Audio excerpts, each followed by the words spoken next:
नमस्कार साथियों। आज हम लोग ज्योग्राफी स्टार्ट कर रहे हैं और ज्योग्राफी जो हमारा पढ़ने का उद्देश्य है, पर्पज़ है, वो है यूपीएससी एग्ज़ाम हो और चाहे स्टेट का कोई भी एग्ज़ाम हो सिविल सर्विसेज से संबंधित, उसको हम बड़े ही आसानी से क्रैक कर सकें। हमारा जो सब्जेक्ट है ज्योग्राफी, उसमें कोई भी दिक्कत हमें ना आए, इसलिए हमें ज्योग्राफी का अध्ययन करना है उस हिसाब से। तो दोस्तों, आज हम लोग ये समझेंगे कि ज्योग्राफी में क्या पढ़ना है, यूपीएससी के सिलेबस में क्या लिखा हुआ है और स्टेट लेवल के जो एग्ज़ाम होते हैं उसमें क्या लिखा हुआ है, उससे मतलब नहीं है। क्यों नहीं मतलब है, उसके पीछे कारण है। जो यूपीएससी सिलेबस देती है उसमें बहुत शॉर्ट में लिख देती है, तो आपको ये पता नहीं चलता है कि हमें कितना पढ़ना है। कभी कभी क्या होता है कि एक आध वर्ड लिख दिया, आप उसी वर्ड को उठा करके पढ़ना केवल शुरू कर दिए उसके बारे में, लेकिन उसका एक डेवलपमेंट होता है, उसके आगे का, उसके पीछे का, सारी चीज़ें हमको पढ़नी होती हैं। तो हम ज्योग्राफी इस उद्देश्य से पढ़ेंगे कि हमारे प्रीलिम्स के कोई क्वेश्चन हो वो कर सकें और जो मेंस की टॉपिक हैं वो भी हमारी तैयार हो सके। यानी क्लास जो होगी ये प्री कम मेंस की होगी। देर न करते हुए देखते हैं सिलेबस इसका, हम लोग को क्या पढ़ना है। ज्योग्राफी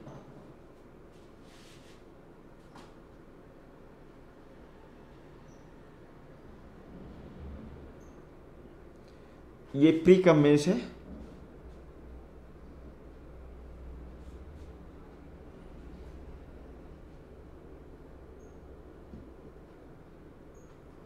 ज्योग्राफी में दोस्तों सबसे पहले आप देखेंगे कि जो इसका कॉन्सेप्चुअल पार्ट है उसमें हमको फिजिकल ज्योग्राफी देखनी है। फिजिकल ज्योग्राफी आपके जीएस के सिलेबस में पेपर 1 में रखा गया है और उससे संबंधित चीज़ों को उठा करके पेपर 3 में भी रख दिया गया है। तो सबसे पहले हम तोड़ देते हैं, टॉपिक वाइज ही तोड़ते हैं। सबसे पहले हम लोग पढ़ेंगे जियोमॉर्फोलॉजी,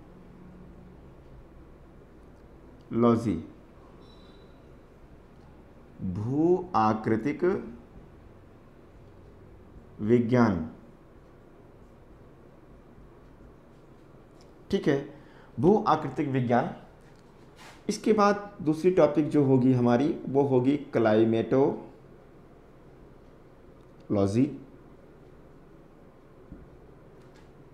जलवायु विज्ञान।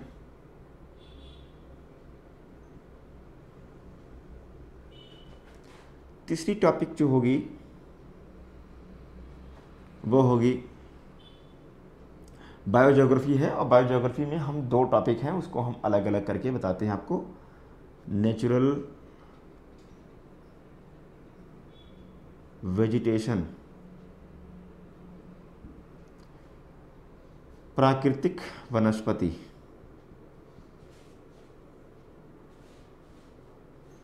प्राकृतिक वनस्पति।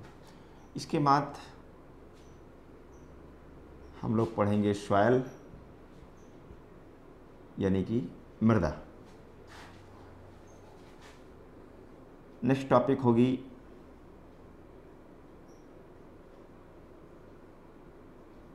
ओशिनोग्राफी, समुद्र विज्ञान।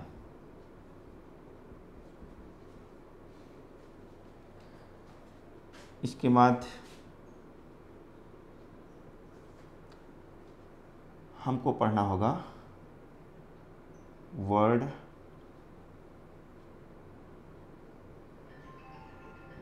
मैपिंग यानी कि विश्व मानचित्रण।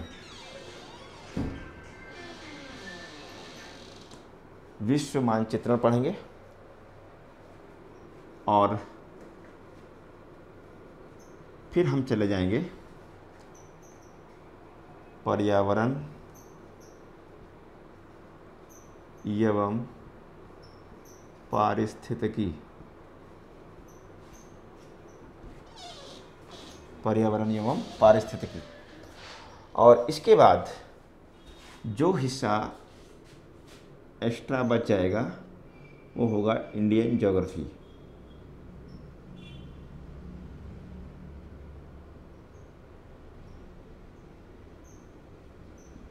इंडियन ज्योग्राफी, भारत का भूगोल।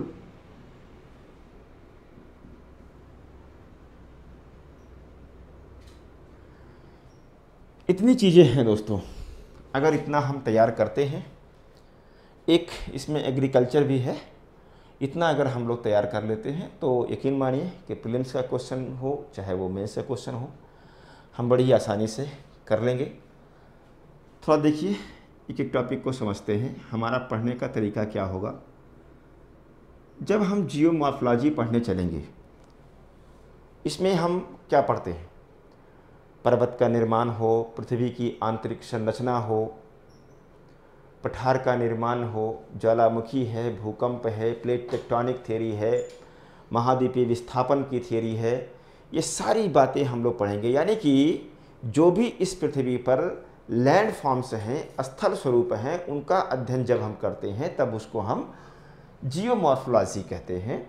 और जियोमॉर्फोलॉजी में आप देखेंगे कि आपके पीसीएस हो चाहे वो आईएएस का एग्ज़ाम हो, उसमें दो टॉपिक मेंशन किया हुआ है। एक तो लिखा हुआ है भूकंप और एक लिखा हुआ है ज्वालामुखी। तो क्या हमको इतने से ही काम चल जाएगा? सुनामी भी लिखा हुआ है, तो क्या इतने से काम चल जाएगा? नहीं, उसका पूरा डेवलपमेंट हमको सीखना होगा। अगर हम प्लेट टेक्टोनिक नहीं समझेंगे तो हमें ये समझ में नहीं आ सकता कि ज्वालामुखी क्रिया क्यों होती, भूकंप कैसे आते हैं, सुनामी का क्या कारण है एक्चुअल। तो हमें एक कंप्लीट टॉपिक पढ़नी होगी जो पृथ्वी की आंतरिक संरचना से शुरू होकर के प्लेट टेक्टोनिक तक जाएगी। यहाँ पर दोस्तों हमको ये समझना होगा कि जो इंडियन ज्योग्राफी का जो पार्ट है, यानी कि हम यहीं पर भारत की जियोमॉर्फोलॉजी भी पढ़ेंगे, यानी इंडियन जियोमॉर्फोलॉजी हम लोग यहीं पर कंप्लीट करेंगे।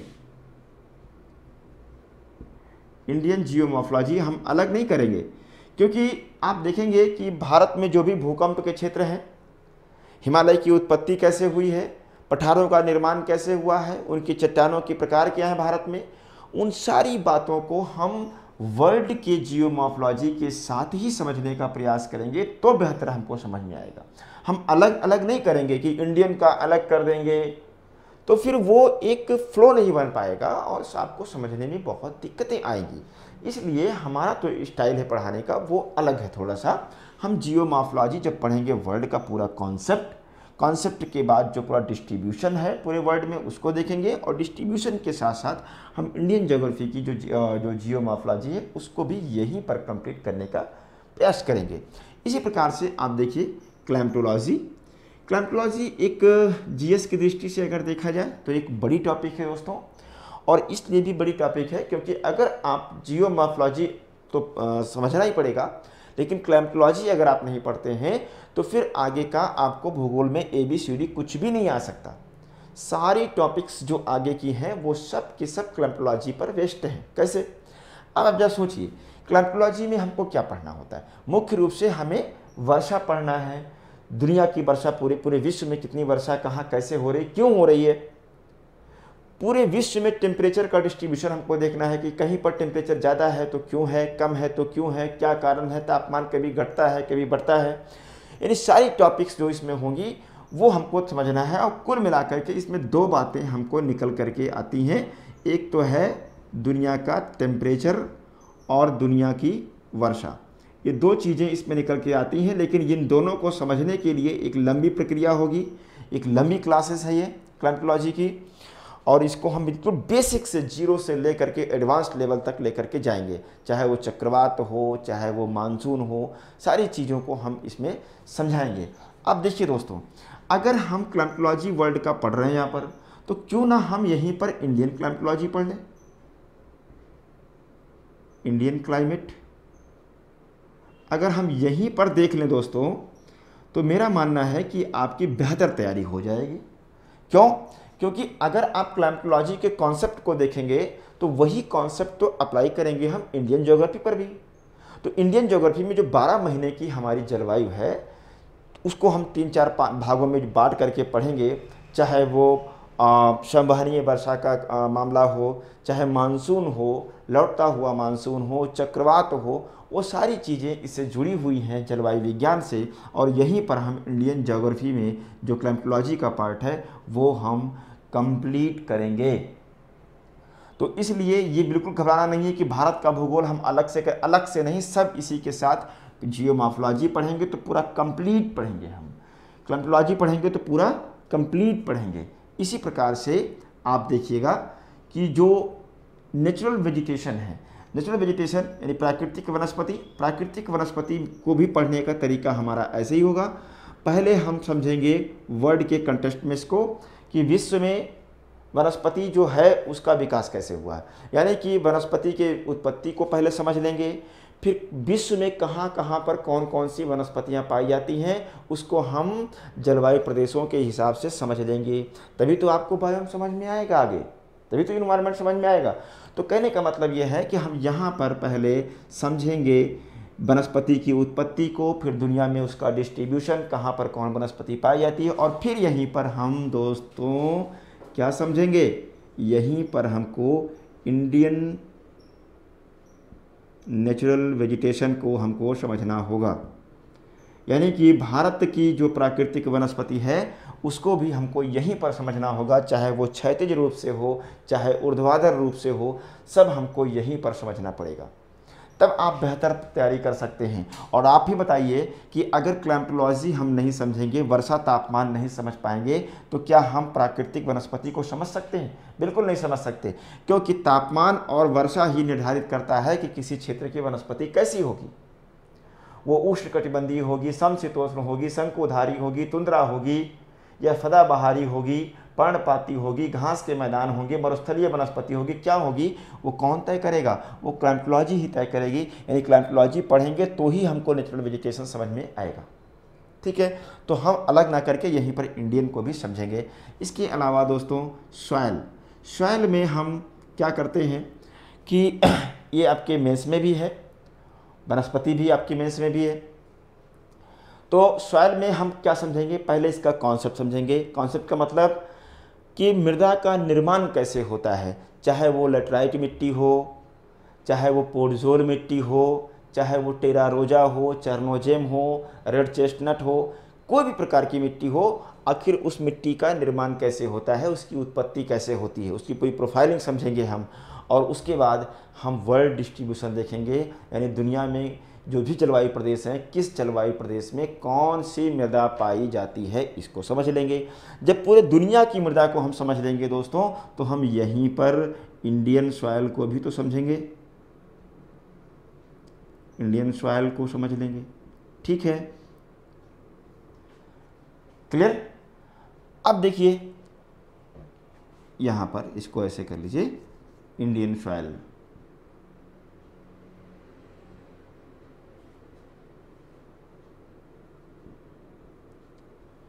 भारत की मृदा आपकी मुख्य परीक्षा में भी है।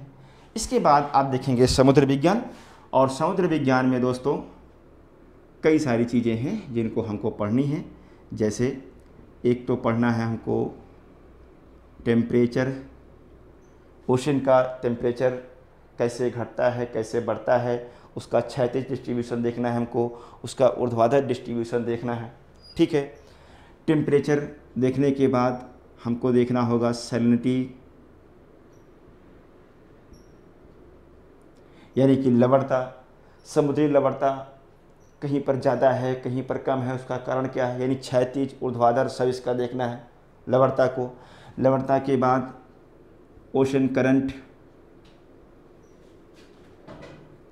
यानी कि समुद्री जलधारा।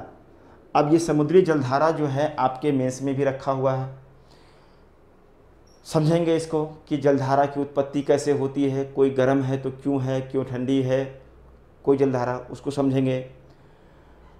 चाहे अटलांटिक महासागर हो, प्रशांत महासागर हो, हिंद महासागर है, उसकी प्रमुख जलधाराओं को समझेंगे कि कौन कौन सी जलधारा है, डिस्ट्रीब्यूशन देखेंगे।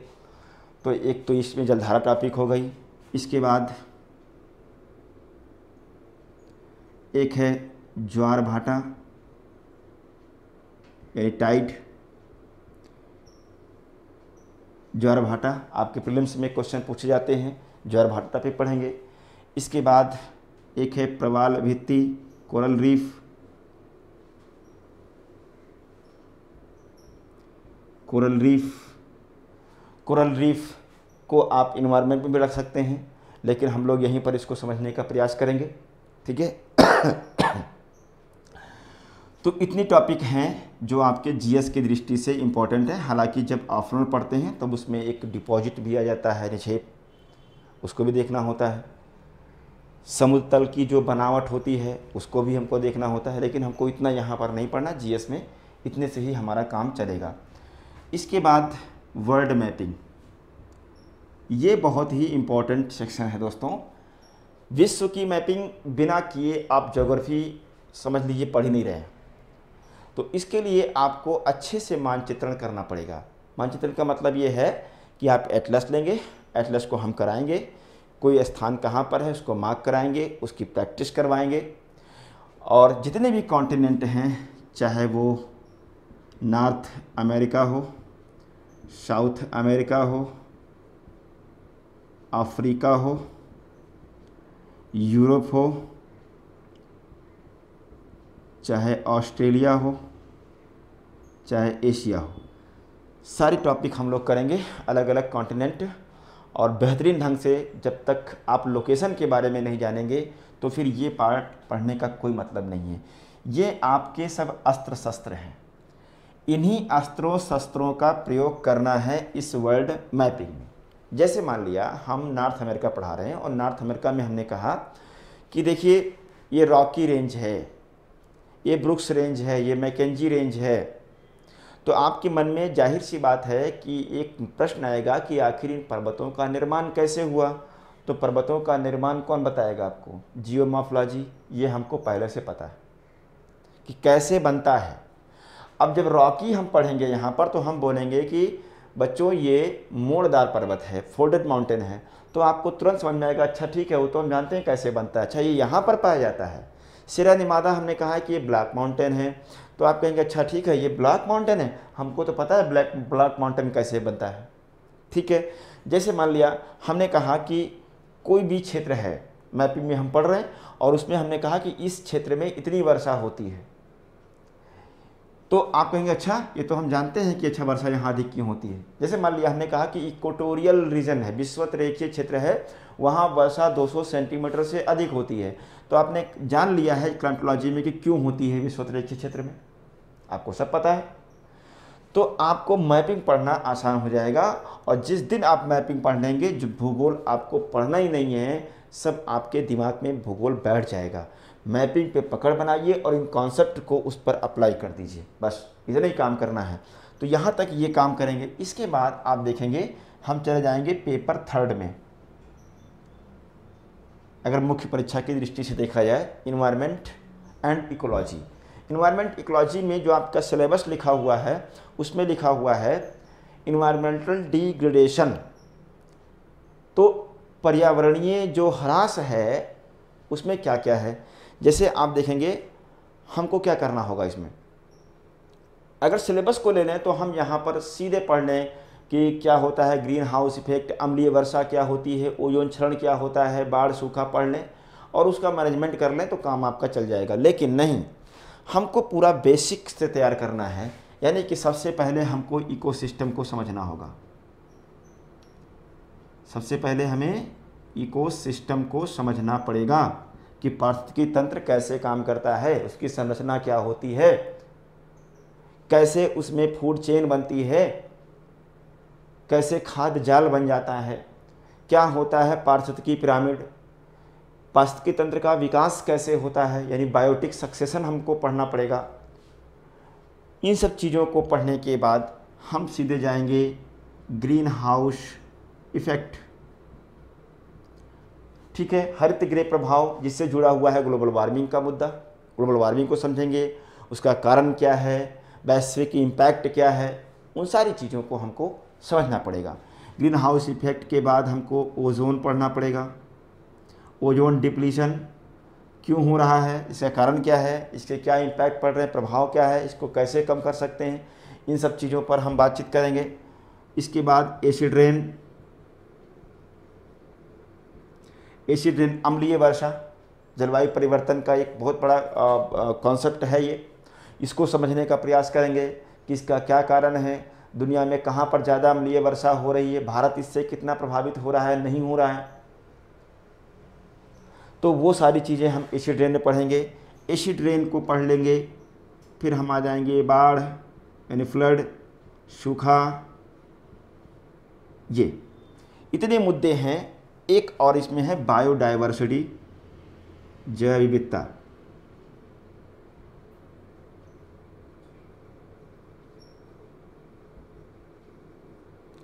जैव विविधता टॉपिक आपके मेंस में भी लिखा हुआ है।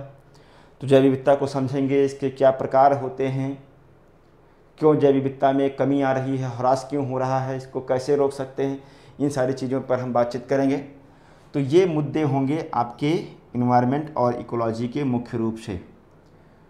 दोस्तों पेपर 3 में एक और दिया हुआ है आपका हिस्सा है, वो हिस्सा है आपदा प्रबंधन का, डिजास्टर मैनेजमेंट। अब डिजास्टर मैनेजमेंट क्या है, आपदा हमको समझना है। जैसे देखिए आपदा क्या है, चाहे चक्रवात हो, भूकंप हो, ज्वालामुखी हो, बाढ़ हो, सूखा हो, ये सब क्या है, ये सब आपदा हैं, प्राकृतिक आपदा हैं। इन आपदाओं को हम कैसे कम कर सकते हैं, इनके प्रभाव को, क्या आपदाओं को हम रोक सकते हैं? नहीं रोक सकते हैं। तो हम इनके प्रभाव को कैसे कम कर सकते हैं, बेहतर उपाय करके, बेहतर नियोजन करके, बेहतर इंफ्रास्ट्रक्चर बना करके हम कैसे इसका उपाय कर सकते हैं, कैसे इसको कम कर सकते हैं प्रभाव को, तो वो डिजास्टर मैनेजमेंट में समझेंगे। लेकिन आपदाएं कौन कौन सी हैं वो हम पहले ही पढ़ चुके होंगे, तो हम लास्ट में मैनेजमेंट पढ़ेंगे, बड़ी ही आसानी से आपको समझने में मदद मिलेगी, क्योंकि आपदा प्रबंधन जो होगा वो लगभग एक जैसा कई सारी आपदाओं में काम कर जाएगा। तो हमको आपदा प्रबंधन पढ़ना होगा। इसके बाद दोस्तों जो भी हिस्सा भारत का बचेगा,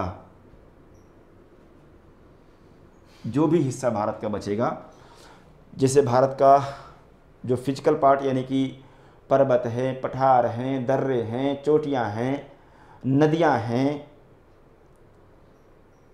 उस पर बने प्रपात हैं, उस पर जो परियोजनाएं अवस्थित हैं, ठीक है, इन सब को पढ़ेंगे। भारत की प्रमुख झीलों को पढ़ेंगे, भारत के प्रमुख उद्योगों को पढ़ेंगे, भारत के प्रमुख बंदरगाहों को पढ़ेंगे, यानी जो भी फैक्चुअल पार्ट होगा, उत्पादन को देखेंगे, उन सारी चीज़ों को हम समझने का प्रयास करेंगे। शेष में जो बचेगा भारत के भूगोल में प्रयास हम करेंगे कि वर्ल्ड ज्योग्राफी के साथ साथ जो भी भारत की टॉपिक संभव हो सकती है उसको हम पढ़ेंगे। जैसे मान लिया अभी इकोसिस्टम में ही देख लीजिए, इकोसिस्टम में जब हम प्रबंधन करने जाएंगे तो हमने कहा कि वन की रक्षा कर लें अगर, तो वन की रक्षा करने से क्या क्या हो जाएगा, बाढ़ भी नियंत्रित हो जाएगी, सूखा भी नियंत्रित हो जाएगा, ग्रीन हाउस इफेक्ट कम हो जाएगा। तो वन को हम बचाने अगर जाते हैं तो हम वन्य जीव अभ्यारण्य बनाते हैं, जैव मंडलीय आरक्षित क्षेत्र घोषित करते हैं, यानी कि क्या इन सिटू मेथड को अपनाते हैं, एक्स सिटू मेथड को अपनाते हैं। तो जो भी जैव वन अभ्यारण्य हैं, चाहे वो जैव मंडलीय आरक्षित क्षेत्र हैं, उन सबको हम क्या करेंगे, जितने भी भारत में हैं उनको हम इसी के साथ क्या करेंगे, कंप्लीट कर लेंगे। तो बहुत सारी चीज़ें जो भारत की हैं वो हम विश्व के साथ करेंगे, बहुत कम चीज़ें जो बचेंगी भारत की उसको हम लास्ट में कंप्लीट कर लेंगे। ठीक है, तो इस तरह से हमारा ये सिलेबस होगा। अब देखिएगा दोस्तों, इसके लिए हमें करना क्या है, भूगोल एक ऐसा सब्जेक्ट है जिसमें आपको रटना नहीं है बिल्कुल, और ख़ास करके अगर मैं पढ़ाता हूँ तो आपको रटने की ज़रूरत नहीं है। आपको करना क्या है, विजुलाइजेशन पावर डेवलप करनी है। विजुलाइजेशन का मतलब ये है कि जो आप क्लास नोट्स बनाइए, उस क्लास नोट्स को सिनॉप्सिस फॉर्म में बनाइए, चित्रों का प्रयोग कीजिए और उसको बार बार देखने का प्रयास कीजिए। जब बार बार उसको देखेंगे तो वो आपके दिमाग में फीड होगा, कॉन्सेप्ट दिमाग में बैठाने का प्रयास कीजिए। तो आपको रटना नहीं पड़ेगा, केवल समझ लेना है और बड़े ही अच्छे से आप इसको लिख भी लेंगे। देखिए जो मटेरियल होगा, मटेरियल में फ़िलहाल कुछ नहीं लेना है। फ़िलहाल आपको 11th की जो फिजिकल ज्योग्राफी की